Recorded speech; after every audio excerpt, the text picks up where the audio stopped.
The moment we stepped into the mansion, I knew this night would be anything but ordinary. The air was thick with the scent of expensive perfumes and colognes, mingling with the sound of laughter and clinking glasses. Mark and Emily, our ever-charming hosts, greeted us warmly and ushered us into the grand living room. Everywhere I looked, people were dressed to the nines, sipping on champagne and engaging in animated conversations. It felt like stepping into a scene from a glamorous movie. As usual, my husband was quickly drawn into a deep conversation about business with Mark.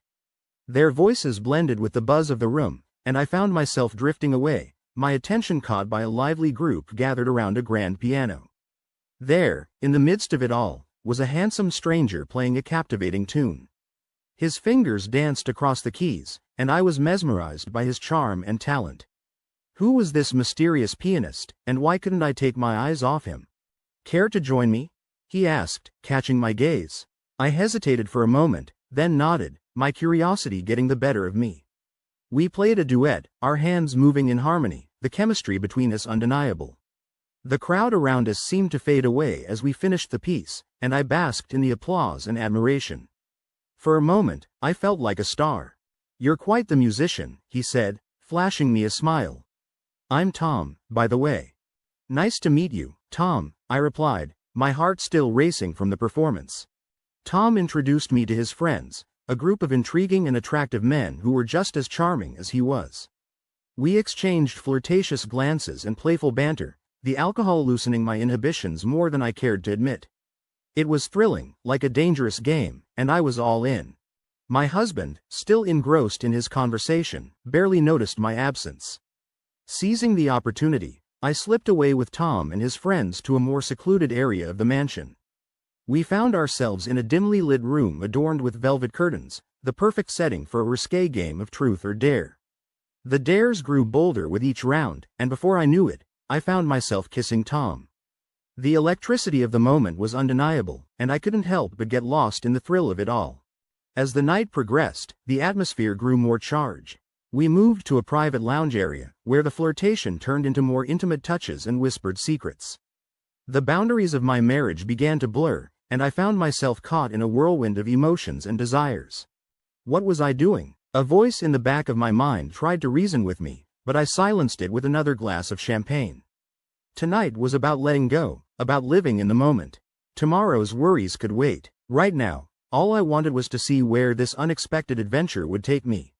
But as the night wore on, I couldn't shake the feeling that this was the beginning of something much more complicated than a simple fling. The lines between right and wrong were becoming increasingly blurred, and I was teetering on the edge of a precipice, unsure of where I would land. The next morning, I woke up in a guest room, my clothes slightly disheveled and my head throbbing. Tom was nowhere to be seen, but the lingering scent of his cologne was a stark reminder of the night's events. Guilt washed over me as I hurried to find my husband, praying he hadn't noticed my absence. I tiptoed back to our assigned room and found him still blissfully asleep, blissfully unaware of my nocturnal escapades. His steady breathing was almost mocking in its innocence. I quickly freshened up, trying to scrub away the remnants of my sins. As I joined him for breakfast, I plastered on my best smile, determined to act as if nothing had happened. During breakfast, Emily suggested we all visit a secluded beach nearby. My husband eagerly agreed, his enthusiasm making me feel even more like a fraud. Soon, we were packed and ready for a day by the sea. To my dismay, Tom and his friends were also joining us. Great, just what I needed.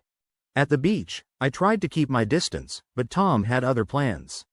While I was collecting seashells, he found me alone and whispered suggestive comments, reminding me of our connection. Despite my initial resistance, the thrill of danger excited me. It was like playing with fire, and I couldn't stop myself from getting burned. As the day went on, I found myself drawn to Tom repeatedly. We shared secret touches and stolen kisses behind the rocks, my heart racing with every close call of being discovered. It was a dangerous game, and I was hopelessly addicted. That evening, at a beachside bonfire, Tom challenged me to a daring swim in the moonlit ocean. The cold water and the adrenaline rush heightened our connection, and we embraced passionately, hidden by the darkness. It felt so right, yet so wrong.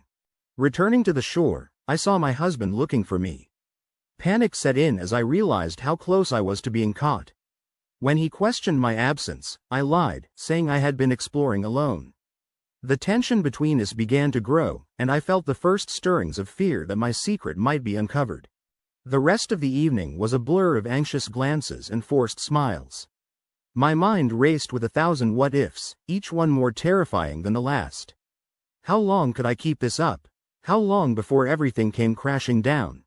As I lay in bed that night, I couldn't shake the feeling that the web I had woven was tightening around me. The thrill of the affair was quickly being overshadowed by the looming threat of discovery. And yet, despite the fear, I couldn't bring myself to end it. The allure of Tom and the excitement of our forbidden connection were too powerful to resist. I closed my eyes, trying to push the worry away, but the guilt and anxiety gnawed at me. Tomorrow was another day, another chance to tempt fate. And deep down, I knew it was only a matter of time before the truth would come out and everything I held dear would be at risk. The thing about secrets is that they have a nasty habit of catching up to you. It's like trying to hold water in your hands. No matter how tight you grip, it always finds a way to seep through. I couldn't shake the memory of Tom and the thrill of that night at the party. Back home, as the daily routine resumed, I found myself craving that excitement. Before I knew it, I was texting Tom secretly, arranging clandestine meetings. Our rendezvous became more frequent and daring. We met in hidden corners of the city, dimly lit cafes, secluded parks, the backseat of his car. Each encounter was more reckless than the last. The risk of being caught only fueled our passion, making it feel even more forbidden and intoxicating. My husband started to notice my distracted behavior. "Where were you last night?" he asked one evening, his eyes narrowing with suspicion. I conjured up elaborate lies, weaving a web of deceit that became harder and harder to maintain. Each lie added another thread to the tangled mess I was creating, and I was getting dangerously close to being ensnared by it. Then came the gala. My husband surprised me with tickets, his face lighting up with excitement. Panic shot through me as I realized it clashed with a planned meeting with Tom. Thinking quickly, I lied about a work emergency. The look of disappointment in my husband's eyes cut deep, but the thrill of the forbidden rendezvous was too strong to resist. At the gala, I thought I was safe. That was until I saw Tom across the room with another woman. A mix of jealousy and excitement bubbled up inside me. Our heated glances across the room were electric, and I felt an overwhelming urge to confront him. During a slow dance with my husband, I slipped away, heart pounding, to find Tom. We met in a secluded hallway, our voices hushed but intense. "Who is she?" I demanded, jealousy coloring my tone.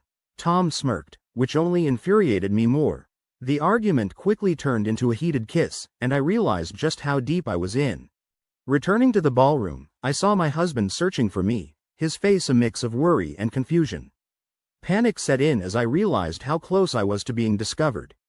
I took a deep breath, plastered on a smile, and walked up to him as if nothing had happened. "Just went to powder my nose," I lied smoothly, feeling the walls closing in around me. The night dragged on, the tension between my husband and me palpable. Every laugh, every toast felt hollow as guilt gnawed at me. How much longer could I keep up this charade? Each secret meeting, every stolen kiss was a step closer to disaster, and yet, I couldn't stop myself. The allure of Tom and the danger of our affair had me hooked, even as the web I was trapped in grew tighter and tighter. You know that sinking feeling when your carefully constructed house of cards starts to wobble? That's how I felt when my husband found a suspicious text on my phone the next day. My heart skipped a beat as I saw the look of confusion and hurt on his face. Thinking quickly, I managed to convince him it was from a colleague, but I could tell his trust in me was wavering. The tension in our relationship grew thicker, like a storm cloud hovering over us, ready to burst at any moment. Tom, on the other hand, was becoming increasingly demanding. He wanted more time together, more secret meetings, and frankly, more risk. Juggling my double life was becoming a full-time job, and I was running out of excuses. Every time I thought I had a moment to breathe, Tom would text or call, and I'd find myself making up another elaborate lie to cover my tracks. To make matters worse, a new colleague joined our team at work. Lisa was sharp, observant, and way too interested in my life for my comfort. She had this knack for asking probing questions that made me squirm. Her keen interest in my comings and goings added another layer of stress I definitely didn't need. One afternoon, Lisa invited me for drinks after work.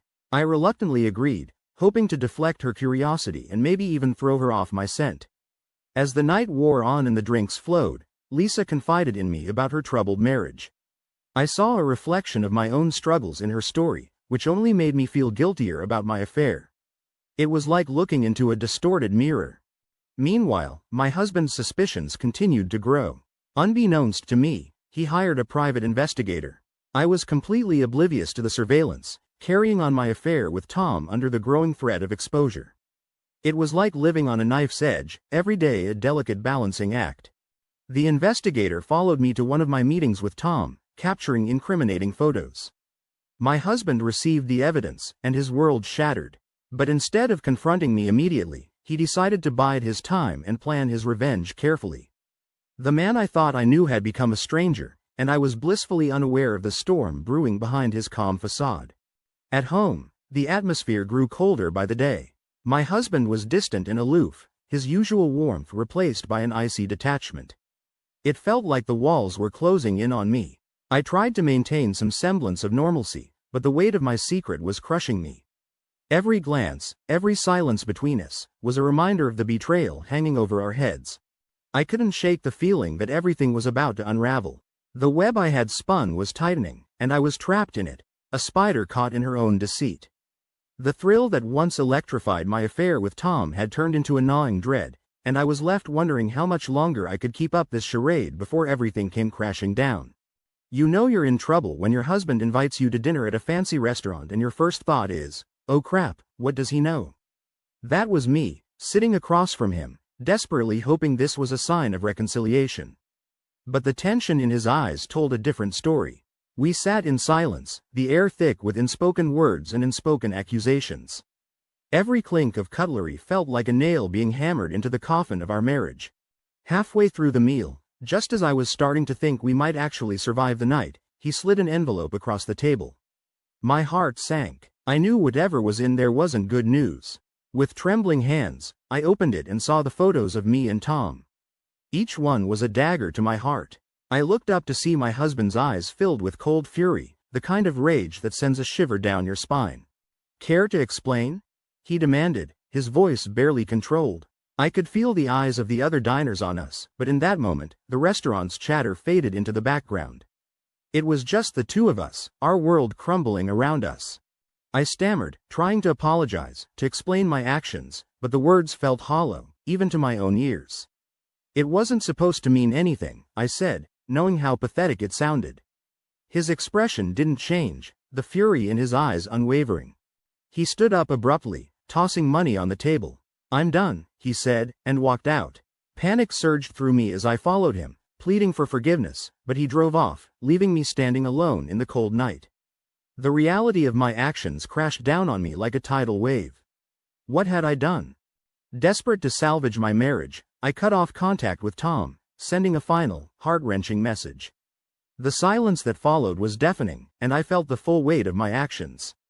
The thrill and excitement that once surrounded our affair now seemed so trivial and distant. I was left with nothing but regret and the echoes of my own mistakes. At home, the atmosphere was unbearable. My husband avoided me, spending nights at a friend's place. The emptiness of our house mirrored the void in my heart. Every room seemed to echo with what once was, and I knew I had to do something drastic to win him back. In a last-ditch effort, I planned a surprise weekend getaway, hoping to rekindle our love. He reluctantly agreed, but the drive was filled with awkward silence and unspoken tension.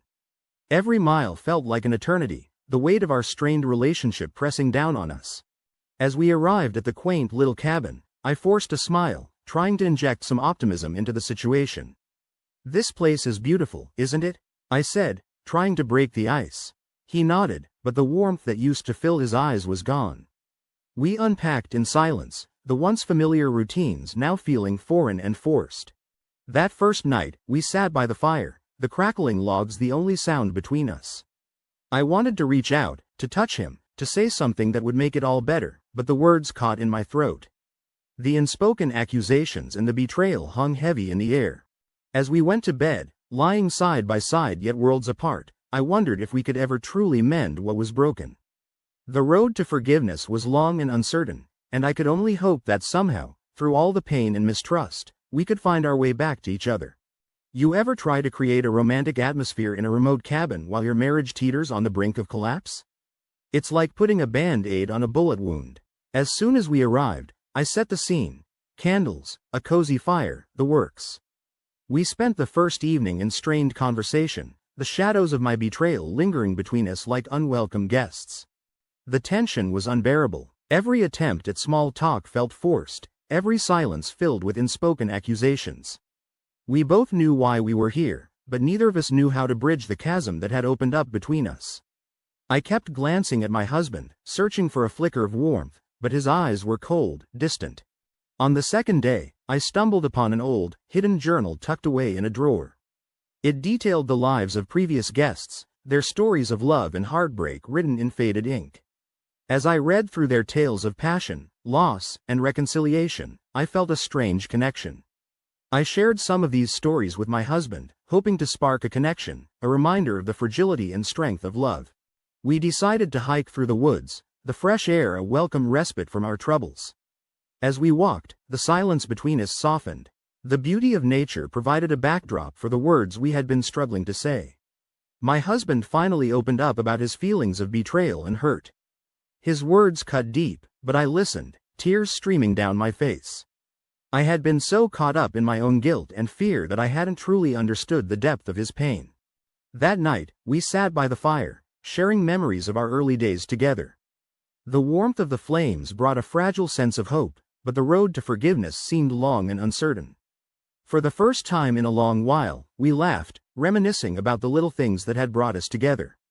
It was a small step, but it felt significant. Returning home, the fragile peace we had started to build was immediately threatened. I found a message from Tom, begging for one last meeting. Torn between my past and my future, I knew I had to confront him and end things definitively. I couldn't let this ghost from my past haunt my attempts at rebuilding my marriage. I met Tom at a secluded cafe, our final conversation laden with emotion. He tried to persuade me to run away with him, painting a picture of a life free from guilt and judgment. But I stood firm, knowing I had to repair the damage I had caused. I couldn't run away from my mistakes. I had to face them. Leaving the cafe, I felt a mix of relief and sorrow. It was the end of a chapter, but not the end of the story. I returned home to my husband, more determined than ever to rebuild our relationship and earn back his trust, even if it took a lifetime. The road ahead was daunting, but for the first time in a long time, I felt a glimmer of hope. I was ready to face whatever challenges lay ahead, knowing that the path to redemption was a journey worth taking. If someone had told me that weeks after ending things with Tom, my life would take another dramatic turn, I'd have laughed in their face. But here I was, sipping my morning coffee, thinking maybe, just maybe, things were finally getting better. My husband and I had been attending couples therapy, facing our issues head on. The sessions were painful, ripping open old wounds, but they were necessary. Slowly, the atmosphere at home was improving, like a wounded animal slowly starting to heal. Then, one evening, just as I was beginning to feel hopeful, my husband received an anonymous letter. The moment he opened it, I saw his face pale, his eyes harden. Inside were more photos, more details of my affair with Tom. The new evidence threatened to undo all our progress. The familiar sense of dread settled in my stomach like a lead weight. Suspicion quickly fell on Lisa, who had been acting strangely at work. I confronted her the next day, accusing her of trying to sabotage my marriage. She denied it, of course, but her evasiveness made me doubt her. The tension at work mirrored the tension at home, making every day a minefield. Determined to find the truth, I started my own investigation. Digging through social media profiles and old emails, I discovered that Lisa had a connection to Tom. They were old friends, and she had known about our affair all along. It was a gut punch, but it also gave me a strange sense of clarity. Armed with this knowledge, I confronted Tom, demanding he stop interfering in my life. He confessed that he and Lisa had conspired to keep me in their lives, but he agreed to leave me alone for good. Showing my husband the evidence of Tom and Lisa's manipulation was a bittersweet moment. It didn't absolve me of my actions, but it helped him understand the bigger picture. Slowly, we began to rebuild our trust. It was like trying to piece together a shattered vase, delicate and painstakingly slow, but bit by bit, we made progress. To solidify our renewed commitment, my husband and I decided to renew our vows in a small, intimate ceremony. Standing there, surrounded by a handful of close friends and family, we promised each other a fresh start. The journey had been tumultuous, but in that moment, we felt stronger and more united than ever before. Moving to a new city was the final step in leaving behind the ghosts of our past. The fresh start gave us the opportunity to rebuild our lives and focus on our future together. It wasn't easy, trust had to be earned, day by day, but the new city, with its unfamiliar streets and new beginnings, was a place of hope. As I stood on the balcony of our new apartment, looking out at the city lights, I felt a sense of peace. The road ahead was still uncertain, but for the first time in a long time, I felt like we had a fighting chance. We were stronger, wiser, and ready to face whatever challenges came our way. Together. Starting over isn't easy, but there's something thrilling about it, like standing on the edge of a cliff and deciding to jump. Our new home was a blank canvas, and my husband and I were determined to paint a beautiful picture together. We established new routines and traditions, finding joy in the little things that strengthened our bond. We joined a local community group and made new friends who knew nothing of our past. It was liberating to be seen as just us, without the shadows of our mistakes looming over us. One of the best decisions we made was to start working on a passion project together, a small business that combined our skills and interests. It gave us a shared goal, something to pour our energy into, and brought us closer. Each day felt like a new adventure, and the sense of purpose we found was invigorating. It was like discovering a new language that only the two of us could speak. Our lives took another joyful turn when we adopted a dog from a local shelter. His playful energy and unconditional love added a new layer of happiness to our days. There's something about caring for another being that helps heal old wounds. Our dog, with his wagging tail and boundless enthusiasm, reminded us daily of the simple joys in life. On our anniversary, we decided to take a trip to a remote island. The peaceful surroundings allowed us to reconnect with nature and each other. We spent our days hiking, swimming, and simply soaking in the tranquility. It was a time for reflection, to appreciate how far we had come and to look forward to the future with hope. Every sunset we watched felt like a promise of new beginnings. Back home, we hosted a small dinner party for our new friends. As we toasted to new beginnings, I felt a deep sense of contentment and gratitude for the second chance at happiness. The laughter and warmth that filled our home that night were a testament to the progress we had made. We continued to attend therapy, both individually and as a couple.